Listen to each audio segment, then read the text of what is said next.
పవన్ సొంత జిల్లాలో జనసేనకు 5 సీట్లు ఖరారు అయ్యాయి. ఉమ్మడి పశ్చిమ గోదావరి జిల్లాలో 15 అసెంబ్లీ స్థానాల్లో జనసేన 5 స్థానాల్లో పోటీ చేయనుంది. ఇక జనసేన అధినేత పవన్ కళ్యాణ్ 5 నేతలను ఖరారు చేశారు. భీమవరంలో భారీ మెజారిటీతో గెలుస్తానని అంజిబాబు అన్నారు. ఇక నర్సాపురం నుండి బొమ్మిడి నాయకర్, తాడేపల్లిగూడెం నుండి బోలిశెట్టి శ్రీనివాస్, ఉంగుటూరు నుండి పచ్చమట్ల ధర్మరాజు, విడదవోలు నుండి కందుల దుర్గేష్ జనసేన నుంచి పోటీ బరిలో నిలవనున్నారు.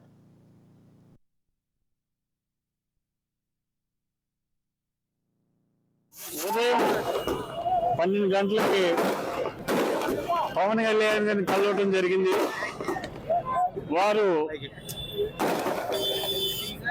5 నియోజకవర్గాలకి సంబంధించిన ఎమ్మెల్యేలకు సీట్లు ఇచ్చే వారిని పిలిచి వారందరితో ఒక్కొక్కరితోటి 2 నిమిషాలు మాట్లాడి అందరితోటి ఫోటోలు తీయడం జరిగింది. నరసాపురం నుంచి నాయకరు, భీమవరం నుంచి అంజిబాబు, ఉంగుటూరు నుంచి ధర్మరాజు, తాడేపల్లిగూడెం నుంచి శ్రీనివాసు, నిడదవోలు నుంచి దుర్గేష్ గారిని అనౌన్స్ చేయడం జరిగింది.